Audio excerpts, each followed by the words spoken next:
Yaman. Salaman.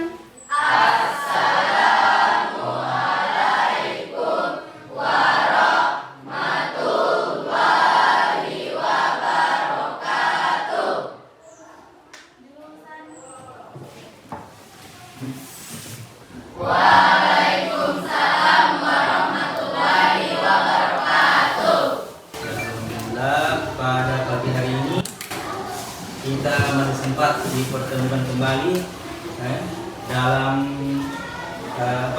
materi atau mata pelajaran sejarah kebudayaan Islam atau SKI. Ini adalah pertemuan yang kedua untuk mapel SKI.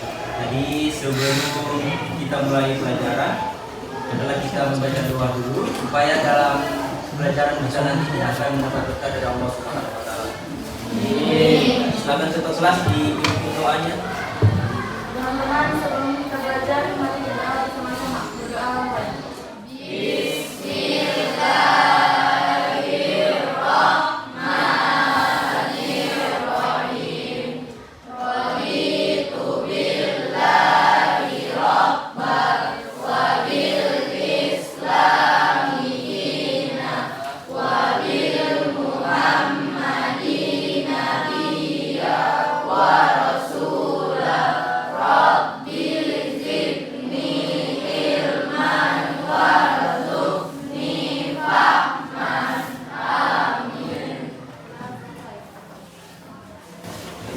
Alhamdulillah sudah selesai membaca doa.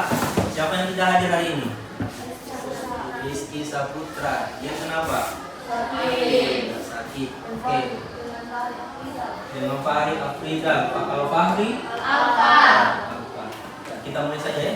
Jadi untuk materi hari ini kita mempelajari tentang misi dan strategi dakwah Rasulullah di Mekah. Jadi tujuan yang pembelajaran yang harus kalian capai yang pertama itu capaian pembelajarannya menganalisis misi dan strategi dakwah Rasulullah SAW di Mekah sebagai rahmat bagi seluruh alam. Tujuan pembelajaran peserta didik, jadi peserta didik berarti kalian semua, kalian semua yang ada dalam kelas ini. Peserta didik mampu menganalisis misi dan strategi dakwah Rasulullah SAW di Mekah sebagai rahmat bagi seluruh alam, sebagai inspirasi dalam menyerapkan semangat ukhuwah Islamiyah, ukhuwah Wassaliyah, ukhuwah Insaniyah dan ukhuwah Wataniyah dalam kebinekaan. Ini materi yang kemarin masih diingat. Jadi materi yang kemarin itu tentang kondisi masyarakat Arab pra-Islam. Ini ada video yang akan kalian simak karena sebentar nanti ada kelompok yang dibagi dan itu akan dipresentasikan di depan kelas. Disaksikan.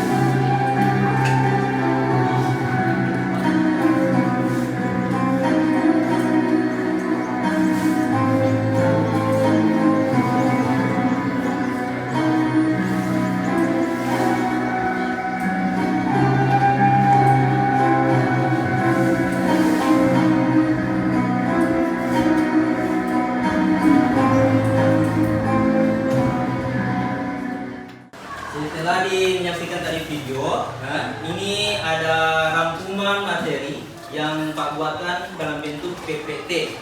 Nah, ini materinya ini adalah misi dan strategi dakwah Rasulullah SAW di Mekah sebagai rahmat bagi seluruh alam. Kemudian yang tadi capaian pembelajaran dengan tujuan pembelajaran kan sudah Pak sampaikan di awal yang akan kalian capai. Ini misi dakwah Nabi Muhammad SAW. Ini ada 3 misinya. Yang pertama sebagai rahmat bagi seluruh alam semesta. Yang kedua sebagai pembawa kedamaian. Dan yang ketiga sebagai pembawa kemajuan masyarakat. Kemudian kondisi masyarakat Arab pra-Islam, ya kan kemarin sudah kita pelajari. Kemudian, tetapi yang materi hari ini itu dimunculkan kembali. Yang pertama ini akidah masyarakat Arab pra-Islam. Namanya akidah berarti kita mempelajari tentang agamanya. Ya. Ini banyak penyembah berhala dan merasa itu terdapat dua kekaisaran, yaitu kekaisaran Persia dan Bizantium yang beragama Majusi dan Nasrani. Ya kita tahu sebelum ada Islam, kota Mekah itu atau bangsa Arab itu mereka itu hanya menyembah berhala. Makanya jangan heran di dekat Ka'bah itu terdapat 360 patung, yang setiap patung itu ada namanya masing-masing. Tetapi yang paling terkenal pada waktu itu hanya 3, yaitu masih ada yang ingat namanya siapa ya? Lata, kemudian ya ada Lata, ada Uzza dengan sudah siap Bapak tulis ya. Lata, Uzza dan Manata. Kemudian sosial masyarakat Arab pra-Islam. Nah, kalau sosial berarti ini tentang kepribadian. Ya, ada yang baik, ada yang buruk. Kalau yang baiknya ini yaitu dermawan, tepat janji, pantang menyerah, senang membantu dan hidup sederhana. Itu sifat baiknya bangsa Arab. Kalau sifat buruknya itu yang pertama seperti berjudi, minum arak, merampok atau mencuri, berzina dan membunuh anak perempuan secara hidup-hidup. Lanjut, ini sejarah singkat hidup Rasulullah SAW. Bisa kalian lihat di sini. Rasulullah lahir pada tahun 570 Masehi di kota Mekah, di wilayah Arab Saudi. Beliau adalah nabi terakhir dalam agama Islam dan dianggap sebagai utusan Allah SWT. Yang ketiga, merubah perilaku masyarakat jahiliyah. Masyarakat jahiliyah berjudi, minum khamar, merampok, berzina dan membunuh anak perempuan hidup-hidup. Nah, ini misinya Rasulullah. Yang pertama, Rasulullah secara bertahap berubah perilaku tersebut menjadi makhluk yang baik dan benar, dan Rasulullah mencontohkan perilaku yang baik dalam kehidupan sehari-hari. Rasulullah mendapat gelar Al-Amin atau orang yang dapat dipercaya. Terakhir ada tugas. Ya, tugas yang Pak sampaikan ini seperti tadi. Ini silakan kalian buat kelompok, silakan kalian buat kelompok yang mana materinya itu kalian harus misinya Rasulullah itu apa, kemudian strategi dari Rasulullah itu apa. Jadi ini ada karton, sebentar nanti kamu tulis ini misinya Rasulullah, kemudian di sampingnya strategi Rasulullah dalam berdakwah. Setelah itu kamu presentasikan di depan kelas ini semuanya. Jadi bukan satu orang, kalau misalnya ada 4 orang dan 4 orang, hanya satunya itu yang menjelaskan. Tugasnya hari ini untuk kelompok 1 ini. Bisa dibagi. Ya, silakan dibagi kelompok seperti yang tadi. Silakan dibagi kelompok supaya cepat. Silakan. Langsung ini. Berapa kelompok? 4 toh? Ya, langsung dibagi kelompok.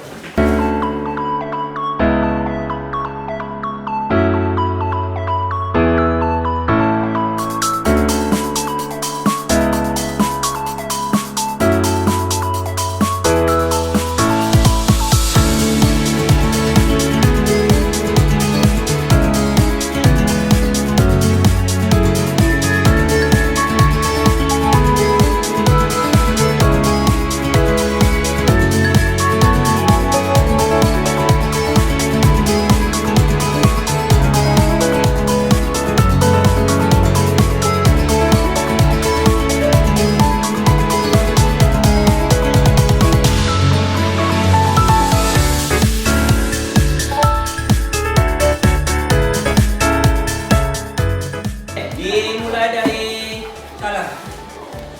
Orang salsabila. Assalamualaikum warahmatullahi wabarakatuh. Waalaikumsalam warahmatullahi wabarakatuh.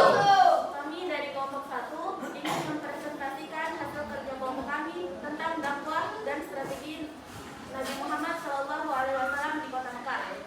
Yang pertama adalah strategi dakwah Rasulullah. Ada 2, yaitu 1. Dakwah sirriyah atau rahasia, yaitu dakwah Rasulullah secara sembunyi-sembunyi. Secara dakwah ini dilakukan atas dasar perintah Allah, yaitu surah Asy-Syura ayat 214. Yang kedua, dakwah jahriyah, yaitu cara dakwah Rasulullah secara terang-terangan. Dakwah ini dilakukan atas dasar perintah Allah dalam surah Al-Hijr ayat 40 ayat 94. Ya, kelompok 2. Maju. Maju kelompok 2. Ayo maju. Assalamualaikum warahmatullahi wabarakatuh. Waalaikumsalam. Kami dari kelompok 2 ingin mempresentasikan hasil kerjasama kami yang yaitu berbentuk visi dakwah Rasulullah. Yang pertama, sebagai rahmat bagi seluruh alam semesta, Rasulullah Shallallahu Alaihi Wasallam diutus menjadi nabi dan rasul dalam menghadapi kondisi masyarakat Mekah yang penuh kerusakan, yaitu penyimpangan akidah dan sosial yang merajalela. Demikian apa yang dapat kami sampaikan, semoga dapat dipahami. Wassalamualaikum warahmatullahi wabarakatuh. Waalaikumsalam. Assalamualaikum warahmatullahi wabarakatuh. Waalaikumsalam. Kami dari kelompok 3 ingin mempresentasikan hasil diskusi kami mengenai misi dakwah Rasulullah Shallallahu Alaihi Wasallam dan strategi dakwah Rasulullah. Adapun strategi dakwah Rasulullah Shallallahu Alaihi Wasallam ada 2 macam, yaitu yang pertama dakwah siriyah. Dakwah siriyah atau rahasia, yaitu dakwah Rasulullah Shallallahu Alaihi Wasallam secara sembunyi-sembunyi. Cara dakwah ini dilakukan atas dasar perintah Allah, yaitu surah Asy-Syura ayat 214. Assalamualaikum warahmatullahi wabarakatuh.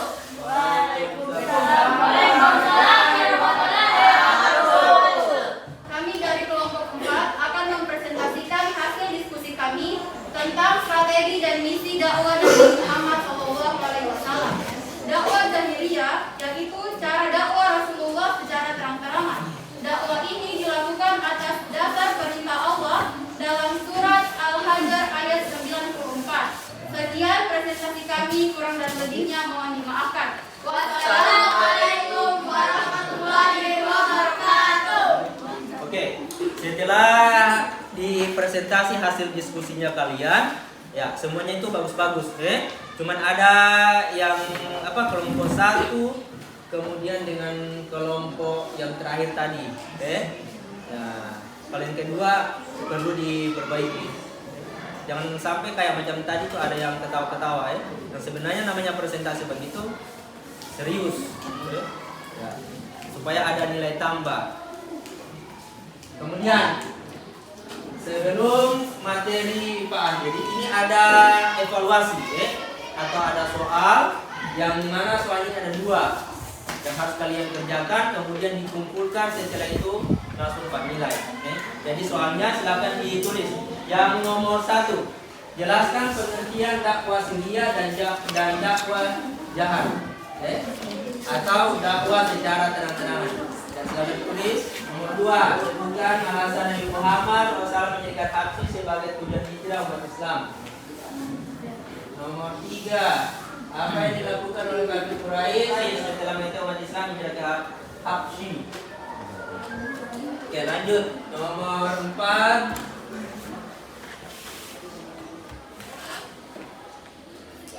sebutkan isi pengumuman pemboikotan kaum kafir Quraisy terhadap umat Islam. Dan yang terakhir, apa yang menyebabkan pemboikotan kepada umat Islam berakhir? Kalau sudah selesai soal yang dari nomor 1 sampai nomor 5, maka kesempatan 20 menit, 20 menit silakan dikerjakan. Setelah itu dikumpul, dikumpul di depan supaya bisa Pak nilai. Kemudian setelah itu baru Pak kembalikan apakah yang soal yang diberikan ini kamu paham atau tidak. Jadi nanti sebentar setelah dinilai, kemudian Pak beri nilai. Kalau misalnya masih ada yang nilainya di bawah dari 75, berarti itu harus remedial. Kalau di atas dari 75, berarti itu tuntas semuanya. Jadi Pak harapan semuanya bisa tuntas, tidak ada lagi yang remedial. Oke, silakan bekerja. Maka waktu 20 menit.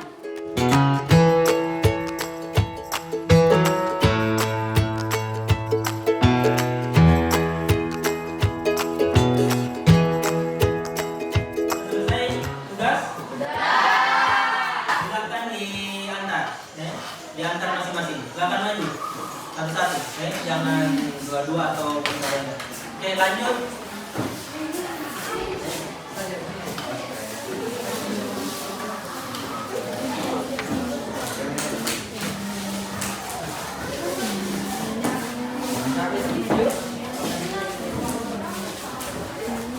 Jadi ini sudah selesai diperiksa, Pak kembalikan. Jadi alhamdulillah semuanya nilai memuaskan kita semuanya. Jadi materi untuk hari ini setelah dievaluasi berarti semuanya sudah paham. Nilainya di atas dari 75 semua. Ada 80, ada yang 80. Jadi buku Pak kembalikan. Lutfi, Muhammad Lutfi ambil. Andi Syafiq, Andi Ikra, Indriani. Ya, untuk materi hari ini Pak cukupkan sampai di sini. Ya, setelah dievaluasi sudah selesai dan di atas dari KKM dari atas dari 75 ada yang dapat 80, ada yang dapat 90. Ya. Untuk materi berikutnya atau materi selanjutnya itu akan ada kita akan membahas tentang visi dan visi dan strategi dakwah Rasulullah di Kota Madinah. Yang hari ini Kota Mekah, minggu depan itu di Kota Madinah. Jadi cukupkan sampai di sini.